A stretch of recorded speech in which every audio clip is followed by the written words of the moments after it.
Bueno, buenas tardes, yo soy Mónica Giuliano y soy de la Universidad Nacional del Oeste y estoy junto con Silvia Pérez, que es de la Universidad Nacional del Oeste y de la Universidad Nacional de La Matanza.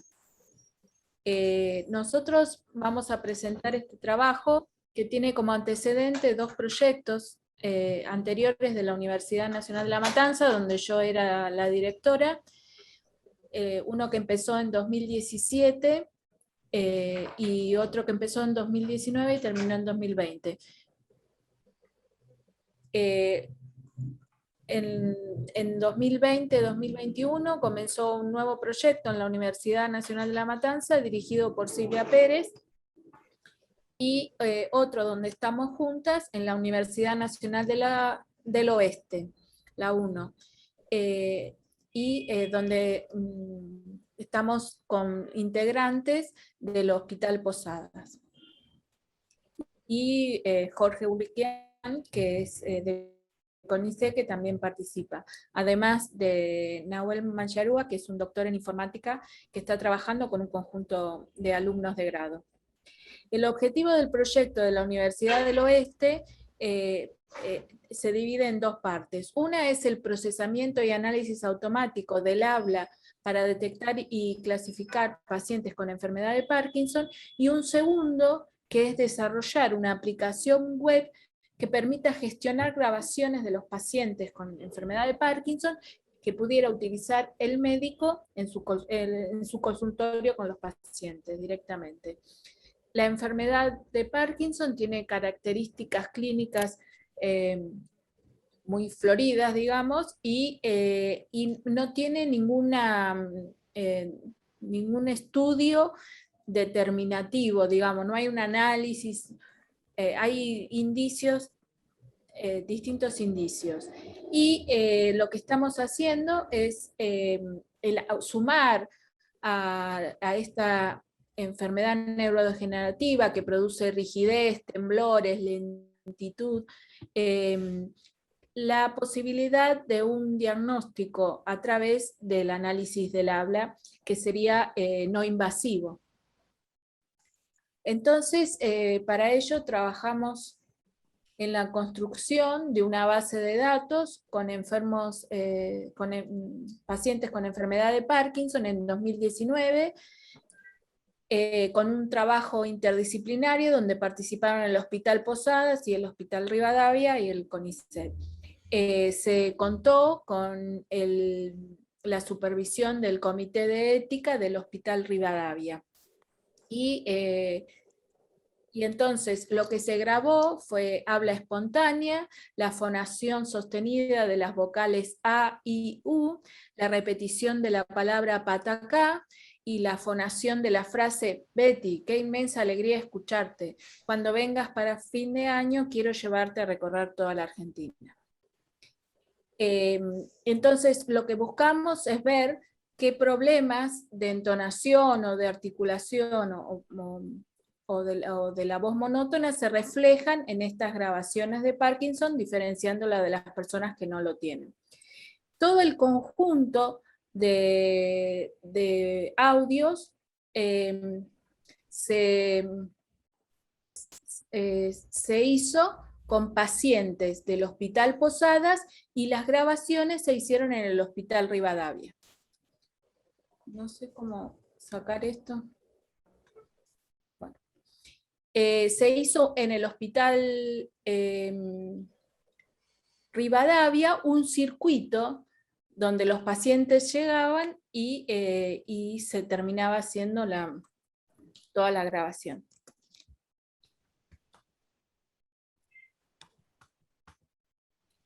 En el primer paso, los pacientes del Hospital Posadas eran seleccionados y se les asignaba un turno para acudir al Hospital Rivadavia.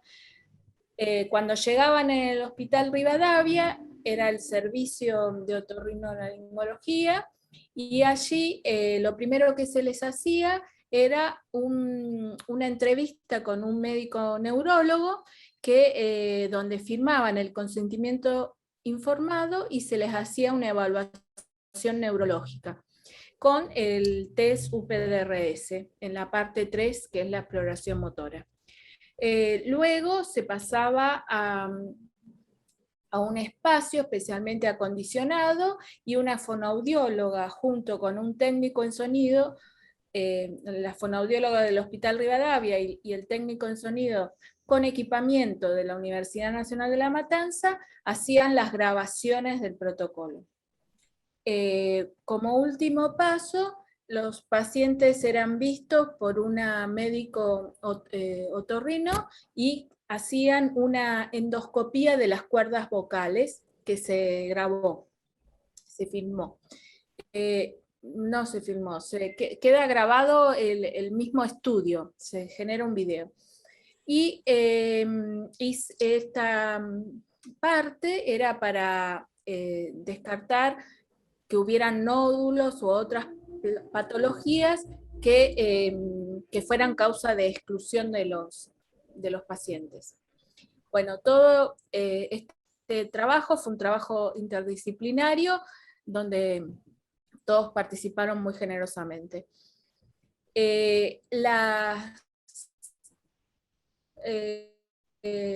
voces grabadas de los pacientes, en principio fueron 57, de los que tenemos datos, con edades entre 38 y 79 años, un promedio de 64, la duración media de la enfermedad de Parkinson 6 años, entre 6 meses y 16 años mínimo y máximo de duración. Se usó la escala Hoehn-Yahr con un promedio de 1,6 y con un mínimo de 1 y 3. Se midió la medicación levodopa y la escala UPDRS tenía un promedio de 30 con valores mínimos de 12 y máximo de 53. Esto habla de pacientes no muy avanzados. Son en las primeras etapas de la enfermedad. Luego se reconstruyó la parte de las voces de las personas que no tenían Parkinson, y esto se realizó directamente en una cabina acústica en la Universidad Nacional de La Matanza, con el mismo técnico en sonido y con las mismas especificaciones. Allí ellos firmaban también un consentimiento informado. Bueno, el doctor Burlequian del CONICET también aportó en la formulación del protocolo y bueno, nos estuvo asesorando. La verdad fue un trabajo interdisciplinario. Nosotros después en la universidad nos dedicábamos al procesamiento y ahí participaban ingenieros, matemáticos y estudiantes de ingeniería. Los análisis más utilizados en la voz tienen que ver con la evaluación perceptual, y ahí utilizamos el software de Burlequian, del equipo de Burlequian, Levaper, y la evaluación acústica con el Anagraph. Y ahí hicimos una primera evaluación de todo el corpus. Con enfermedad de Parkinson quedaron 55 voces en primer lugar, después eso se redujo a 46 porque había 9 con muchas alteraciones, de manera que los modelos no nos parecía que fueran adecuados, y sin Parkinson hay 92 voces. La separación entre mujeres y varones son enfermos, 24 mujeres y 31 varones, y sanos, 40 mujeres y 22 varones. La evaluación de los enfermos con el Levaper y el Anagraph nos muestran un 40% con alteraciones perceptuales y un 80% con alteraciones, por ejemplo, con el índice de perturbación integrado, que da en Anagraph, entre riesgo y alta alteración. lo que muestra esto es que la evaluación perceptual que hace una fonoaudióloga no llega a percibir las diferencias, el grado de enfermedad como si se percibe con el análisis acústico. Aún así, también hay perturbación por la edad, y aunque es menor, porque los dos grupos tenían edades similares, sigue habiendo sin Parkinson alta perturbación en este índice, y es 40% en las personas con Parkinson. Otra característica que se ve es la emisión de energía, que en el caso de los parkinsonianos, o sea, uno ve acá que las personas, este corresponde a personas sin Parkinson, este es un Parkinson leve, y este es un Parkinson más avanzado, donde se ve la diferencia en la emisión de energía de la voz. Esto es un espectrograma de una persona con Parkinson, una presentación que hace la anagrafa a partir del audio. Aquí está el audio, aquí está el espectrograma, acá la frecuencia fundamental y la energía, donde se ve sobre todo las discontinuidades.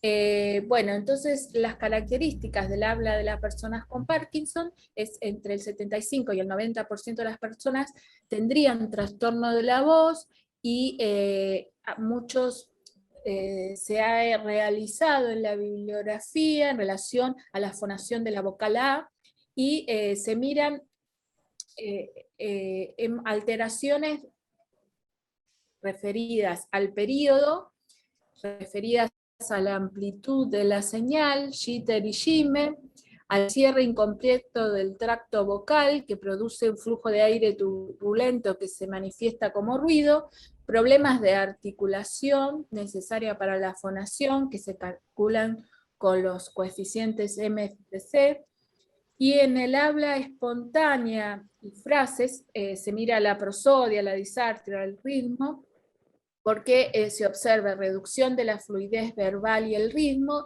y una sonoridad e intensidad monótona de bajo tono que tiende a desvanecerse al final de la fonación. Acá vemos dos espectrogramas, uno de una persona sin Parkinson, donde se ve la continuidad y la constancia en varios valores, y cómo la persona con Parkinson es diferente. Esto es fonación de la A.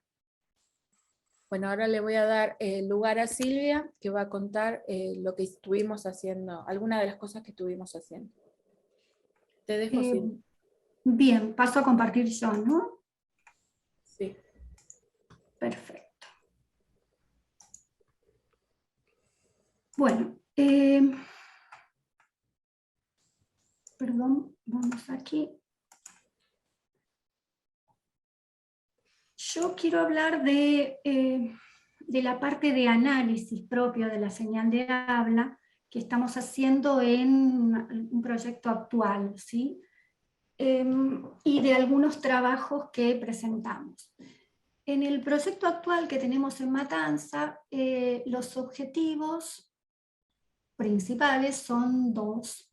Por un lado, la clasificación, sí, entre enfermo de Parkinson o sano, pero a partir de la parametrización de las voces con diferentes algoritmos, y a partir de esta parametrización seleccionar cuáles de estas características de la señal son significativas. Ese es uno de los objetivos. El otro es hacer una clasificación, pero aplicando estrategias de deep learning sobre los espectrogramas de la señal de ruido. En el proyecto actual estoy de directora yo y codirectora Verónica Ubín, y Verónica junto con Renata Guatelli se ocupan de la parte de clasificación con espectrogramas, ¿sí? Así que yo voy a mencionar nada más algo de lo que ellas hacen, pero bueno, les voy a contar un poco sobre dos, espero que esto no se verá si lo ponemos abajo, bien, sobre dos trabajos que presentamos en este contexto. El primero es de selección de medidas de disfonía para la identificación de enfermos de Parkinson, y lo trabajamos con Mónica Luis Fernández, y fue presentado el año pasado en un congreso bienal de la IEEE. Bueno, en este trabajo el objetivo era detectar qué variables de disfonía eran relevantes para la identificación. O sea, no apuntábamos a la identificación en sí, sino a, sobre todo, mirar cuáles variables intervenían mejor o eran más significativas, decimos en estadística, ¿sí?, para la identificación. Y nos basábamos en una bibliografía de referencia, ¿sí? Vamos a la siguiente, que está aquí puesta abajo, ¿sí? Es la de Tesanas. Tesanas lidera un grupo muy importante en análisis de voces en general para diferentes enfermedades, pero en particular para Parkinson, ¿sí? Bueno, lo que desarrolló Tesanas en realidad en su tesis de 2012 es un software, este BAT, Voice Analysis Toolbox, para analizar la señal de voz y extraer características de la voz. Está compuesto por una serie de rutinas en MATLAB, y bueno, nosotros la utilizamos aquí para la letra A, o sea, fueron optimizadas para la pronunciación de la letra A. Bien, con esto lo que se hace es, se extraen 339 medidas de disfonía o características, ¿sí?, o variables en nuestro dataset, ¿sí?, que atendieran a diferentes comportamientos de la señal de audio. Bueno, esta parte del trabajo la realiza Luis Fernández, ¿sí?, que es especialista, es matemático, pero es especialista en análisis de señales.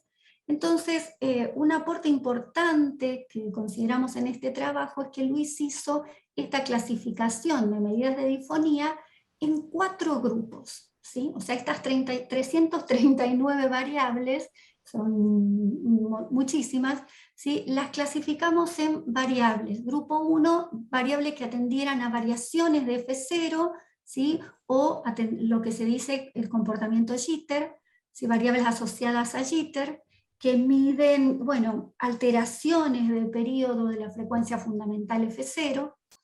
El grupo 2 era de variaciones de la amplitud de la señal, el grupo de Shimmer le llamamos, y después grupo 3 dado por variables que estuvieran mirando el ruido por cierre incompleto de cuerdas vocales. El grupo 4 atendía a problemas de articulación, y ahí estaban los coeficientes cepstrales, que eran 84 en total. Correspondían a 84 características o variables, le llamamos, ¿sí?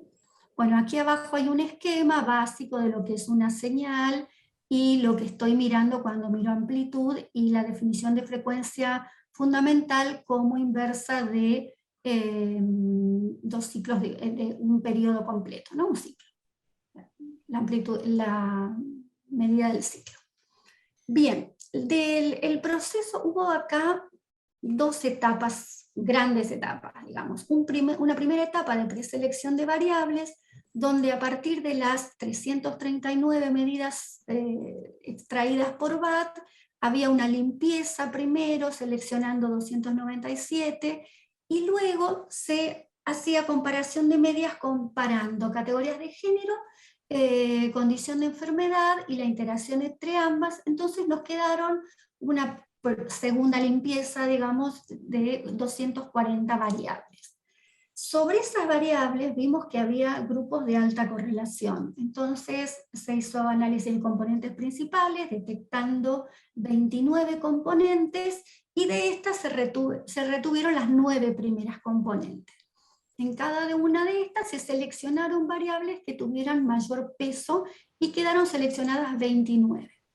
Bueno, ese fue nuestro proceso propio de preselección, pero lo que queríamos en realidad era ver si esta estrategia que nosotros teníamos identificaba cosas diferentes con las que obtenía Tesanas, con un corpus de igual, similar cantidad de casos, creo que tenían 246 casos, ya no recuerdo, no, alrededor de 200 casos. Tesanas, y entonces lo que hicimos fue, bueno, recordar que Tesanas trabajaba también con estas 339 medidas. Entonces nosotros vimos las 29 que nos quedaban aquí y agregamos 6 variables que no teníamos ahí, 6 variables importantes para Tesanas. Bueno, eso resultó en una preselección de 35 variables, y acá lo que estamos es mostrando en esta tabla, que es una tabla del artículo presentado, ¿no? Donde decimos cuáles son las variables en cada uno de los grupos que nosotros consideramos, las que estaban en nuestra preselección y las que no estaban, y estaban solamente en Tesanas o aparecían en ambos grupos. Bien, hicimos, bueno, acá hay un gráfico de la correlación entre las variables, vemos que no hay, si bien se ven algún par de casos con correlaciones un poco altas, pero no hay, en general no hay variables correlacionadas. Con estas 35 preseleccionadas, lo que nosotros queríamos era detectar qué variables eran significativas para la selección, o sea, para la clasificación en enfermo sano. Para esto lo que empleamos son modelos, modelos logísticos, regresión logística, pero atendiendo a que tenemos pocos casos, muchas variables, lo que usamos es modelos con penalización. En realidad siempre se trabaja en este tipo de modelos con penalización Lasso o Ritz. Ritz atiende a la cuestión de multicolinealidad y Lasso atiende más a seleccionar variables. Bueno, ElasticNet es toma en cuenta un promedio ponderado entre ambas penalizaciones, y entonces hicimos 4 modelos posibles: el Lasso puro con 2 opciones de parámetro de tuneo de tuning, perdón, y 2 opciones de ElasticNet, ¿sí? También con diferentes alternativas de parámetros. Bien, lo que hicimos fue proceder iterativamente 50 veces teniendo training test y mirando como medida de capacidad predictiva el área bajo la curva ROC en el conjunto de validación.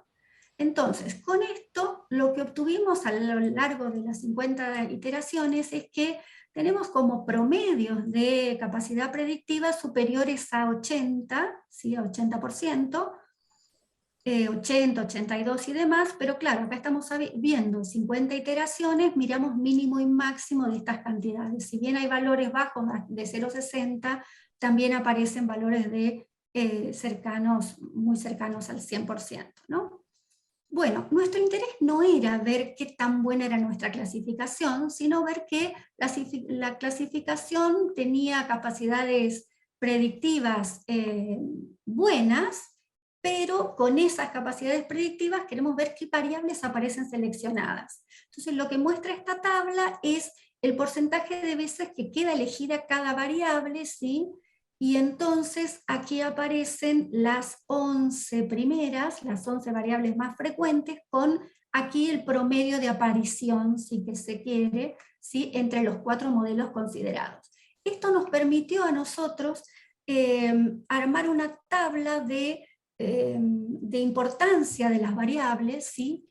Y de esta forma poder compararlas con lo que las variables que nosotros habíamos obtenido con nuestra metodología y las que aparecían como importantes en el trabajo de Tesanas. Bueno, aquí se ve que está pintado en color que hay variables de todos los grupos seleccionadas, ¿sí?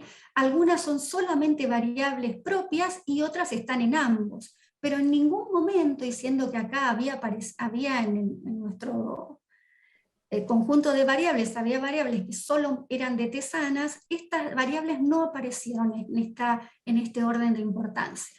Entonces, como resultados, tenemos una jerarquización de las variables, 4 son del grupo 4, que correspondía a problemas de articulación, y una del grupo 3, ¿está bien? Solo una del grupo 3. Todos los grupos están representados en estas 11 variables jerarquizadas.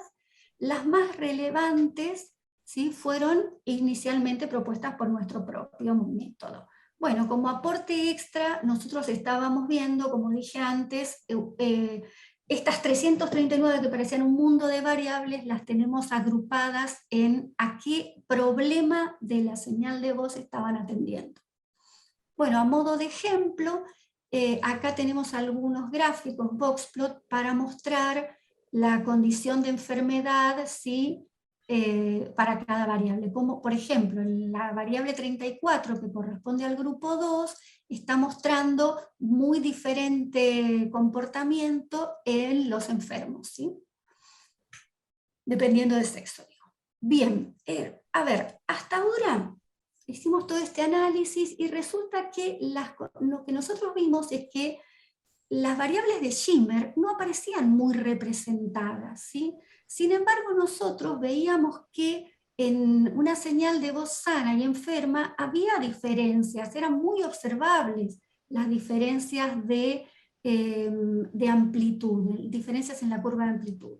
Entonces, por ejemplo, vamos a mirar, bueno, esto fue lo que nos llevó a pensar en un trabajo de ver cuánto podrían aportar las medidas de Schimmer a la detección.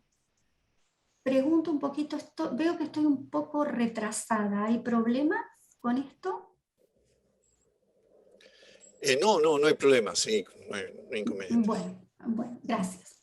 Bueno, entonces el segundo trabajo, mira, es el que estamos presentando ahora en un congreso en Bogotá, Colombia, es sobre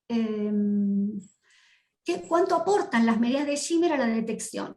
Entonces, voy a tratar de ir un poquito rápido acá, pero, por ejemplo, ¿por qué pensamos en las medidas de Schimmer y no pensamos en otro grupo de variables? Bueno, apareció muy poco representada en ese conjunto de variables jerarquizadas, y lo que pensamos es, bueno, quizás en esas 339 variables que otorga BAT, que analiza Tesanas y todo su grupo en un montón de trabajos, no aparecen muy representadas estas medidas de Schimmer, que son muy visibles, o sea que la influencia es muy visible. Acá estamos viendo 15 segundos, no, 0.15 segundos de la fonación para una voz sana arriba y abajo la voz enferma, ¿sí? Fíjense la diferencia en la amplitud que se puede observar. Entonces, lo que hicimos, bueno, en realidad toda la extracción de características la realiza el experto en nuestro grupo, que es Luis Fernández, y él nos ha hecho este esquema donde la fonación de la voz que toma es 3 segundos, aplicando una Wavelet discreta, ¿sí?, al análisis de la señal en tiempo y frecuencia, pero sobre la señal de amplitud, ¿sí?, sobre la curva de amplitud, perdón, ahora está hecho la extracción de características sobre la curva de amplitud. Entonces, lo que hace es calcular, a partir de, bueno, un análisis multiresolución, lo que se hace es calcular 92 nuevas variables con la transformada Wavelet discreta, ¿sí?, que lo que quiere es capturar variaciones temporales en la curva de amplitud en varios rangos de frecuencia. ¿Qué se obtiene? 92 variables que caracterizan la señal, más nosotros hemos utilizado acá edad y género. Bueno, pero lo que hicimos es una metodología similar al trabajo anterior en las etapas previas, o sea, tenemos las 92 variables, hacemos una preselección con diferencia de medias y componentes principales, y después con las 33 variables hacemos iteración de training test con el modelo logístico con lazo para obtener las variables más relevantes, ¿sí?, más seleccionadas. Van a resultar 6 variables no correlacionadas. Entonces ahora sí queremos ver, o sea, en este trabajo dijimos, bueno, además de ver cuáles quedan relacionadas, vamos a ver cómo nos da la clasificación. Entonces lo que hicimos es, ¿qué tan bien nos da la clasificación si agregamos a las 11 del trabajo anterior las que estamos obteniendo ahora sobre la curva de amplitud que atiende solo a Schimmer, ¿sí? Entonces, las variables asociadas al habla, aquí se ven las que teníamos antes, acá estarían todas las 11, más estas 6 en este grupo verde, que son las de Schimmer, ¿sí?, atienden a variaciones de amplitud. La metodología ahora, en esta etapa, que sería esta etapa 4, 11 variables, más las 6 actuales, más género y edad, training test, y buscamos el parámetro de tuning, ahora lo elegimos por cross-validation, bueno, también lo habíamos hecho así. En el modelo Lazo solamente usamos ahora, este es un trabajo un poco más corto, y elegimos el parámetro de, bueno, lo digo en el artículo, el parámetro de tuning como el que recomiendan los autores Hasty, Tifshirani y Friedman, nunca me acuerdo bien del último, Hasty, Tifshirani, Friedman. Ellos recomiendan el parámetro lambda más un desvío estándar. Ese lo elegimos acá y con este obtuvimos como resultados una capacidad predictiva de 0,93, casi 0,94, ¿sí? Acá está graficada el área bajo la curva ROC con este modelo, pero bueno, lo que quería hacer notar era que el área que nos da es mayor a 0,84, que fue el mayor de los promedios que obteníamos con el modelo anterior. Y bueno, y viendo ahora sí cómo nos da la clasificación, ¿sí? Hicimos el problema con la clasificación, con mirar el porcentaje de casos bien clasificados, accuracy, es que uno tiene que establecer un punto de corte, entonces tratando de minimizar los bien clasificados, los positivos bien clasificados y los negativos bien clasificados, lo que se elige es un punto, resultó un punto de corte, creo que era 0,55, y obtuvimos accuracy de 0,926. Bueno, estos son los dos trabajos realizados en este sentido de análisis de características. Hemos hecho trabajos previos con otros datasets, recuerden que esto era con la base propia, hicimos trabajos con datos de MPower, también con este mismo sistema de elegir características y encontrar primero ACP y demás y después hacer modelos de clasificación. Bueno, hemos publicado esos trabajos en proyectos anteriores. Bueno, voy a respirar y ahora solamente voy a mencionar un trabajo que presentaron nuestras compañeras Renata y Verónica, Renata Guatelli y Verónica Ubín, con gente de la Universidad del Maule, creo que es Marco Mora. Bien, ellos lo presentaron a este trabajo en la JAIO de ahora de octubre. Lo que hacen es detección de Parkinson mediante espectrogramas de color y utilizan redes neuronales convolucionales. La metodología que presentaron es aumentar los datos para los repositorios de espectrogramas que aparecían en nuestro dataset y utilizar diferentes redes neuronales convolucionales, ¿sí? Y una medida accuracy por cross-validation para ver los resultados de clasificación. Bueno, los resultados que obtuvieron es, como esto es por cross-validation, es una tasa media de acierto de 0, casi 96%, unos resultados muy buenos, promisorios, como para pensar en continuar el trabajo por este camino también. Bueno, voy a dejar de compartir, Mónica, si querés dar vos el final.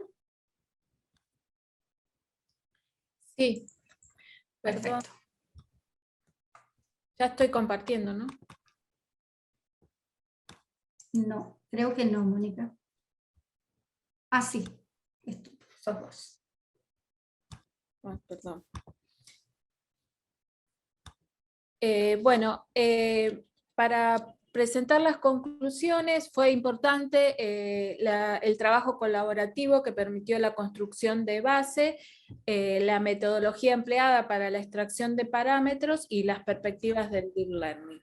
¿Cómo siguen las perspectivas futuras? Bueno, acá estamos trabajando en la Universidad del Oeste, especialmente en una aplicación web para que los médicos puedan grabar la voz de sus pacientes en el consultorio, analizar los audios, devolver un informe a los médicos y los pacientes. Ahora todavía estuvimos analizando la vocal A, nos queda la vocal I y la vocal U, el posible el triángulo vocal, la frase, la palabra patacá y el habla espontánea y la frase. O sea, nos queda mucho trabajo todavía por delante, pero ya podemos dar alguna devolución a los médicos y lo hemos hecho con los que participaron en la construcción de la base.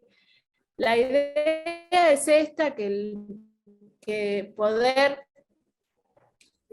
subir los audios que los médicos procesarlos con las diferentes técnicas, hacer un análisis, volver a subir el informe a la nube y que el médico tenga una devolución.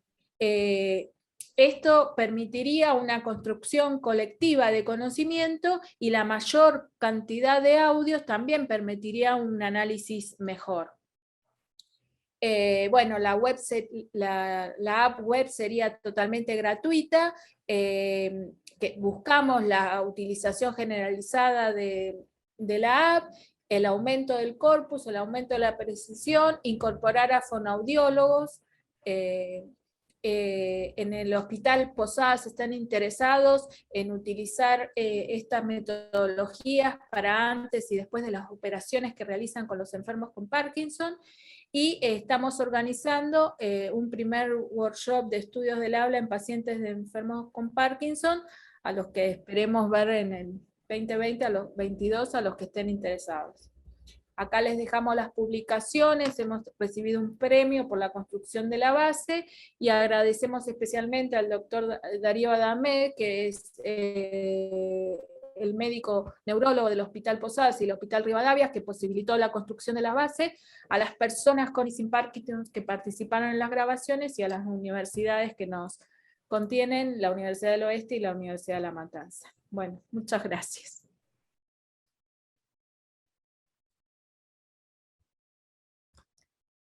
Perdón que no. ¿Estoy compartiendo? No, acá. Ahí está. Bueno, muy buena la presentación. Muchas gracias por participar. Ya estaba hablando sin micrófono, sin tener el micrófono abierto. Bueno, y hay dos preguntas aquí. Silvia pregunta cómo se traslada estos conocimientos a la práctica clínica, y también si podía volver a explicar las alteraciones de la voz, ya que en la diapositiva se había visto muy rápido. Claro, la aplicación tiene que ver con esto, porque nosotros lo que hacemos en la vocal A es identificar las variaciones que tienen que ver con la amplitud, y lo que explicó Silvia de los 4 grupos es en lo que estamos concentrándonos, en los problemas de articulación. Por eso la palabra patacá, donde la lengua tiene que ir adelante y hacia atrás, y esto le genera una dificultad especial a los parkinsonianos, y un ruido en el fondo de la glotis que también interfiere y bueno, las diferencias de amplitud y periodo. Y lo que nosotros tenemos es un corpus muy grande, o sea, a las personas sanas les llevaba 10 minutos o 5 grabarlo, pero a los parkinsonianos les costaba mucho más, entonces estamos buscando también reducir qué es lo que le vamos a pedir que graben los pacientes, para que no les demande tanto esfuerzo. Sí, también preguntan en referencia a los resultados.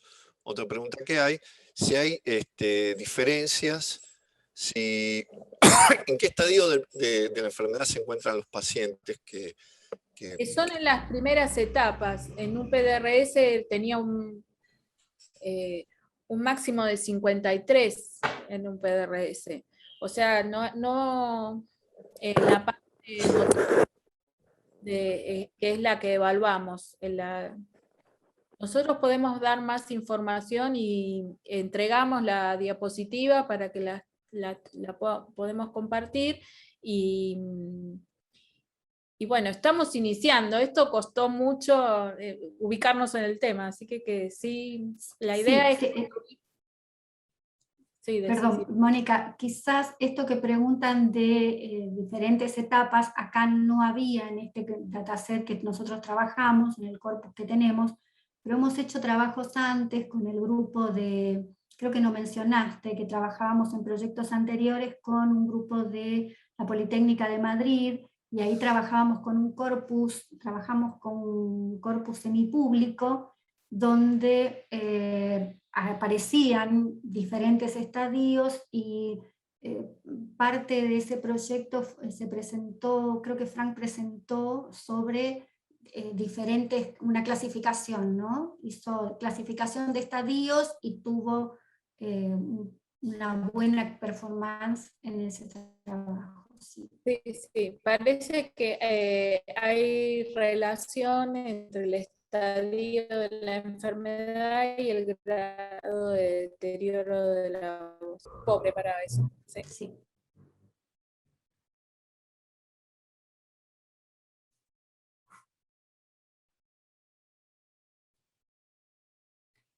Alejandro, creo que estás silenciado. Gracias. Agradezco, apago porque acá hay ruido, no sé si se nota, en mi casa están trabajando al lado y se siente el ruido de martillos. Entonces, agradezco mucho su participación de nombre de los